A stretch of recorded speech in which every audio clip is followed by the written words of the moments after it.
গোপন কক্ষের ভেতরে আপনি কিভাবে ব্যালটে সিল দিবেন চলুন দেখি। গণভোটের গোলাপি ব্যালটে হ্যাঁ এবং না দুটো ঘর থাকবে।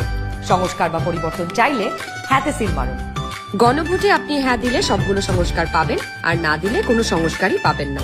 এরপর ব্যালটটি লম্বালম্বি ভাঁজ করুন যেন সিলের রং অন্য ঘরে না পড়ে। এরপর আড়াআড়ি ভাঁজ করুন। সংসদ সদস্য নির্বাচনের জন্য সাদা কালো ব্যালটটিতে থাকা আপনার পছন্দের ব্যক্তি বা দলের মার্কায় সিল মারুন। সিলটি কিন্তু নির্ধারিত ঘরের বাইরে যাওয়া যাবে না।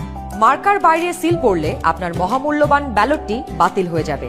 সিল মারার পর এই ব্যালটটিও প্রথমে লম্বালম্বি ভাঁজ করুন যেন সিলের কালি অন্য মার্কায় না লাগে।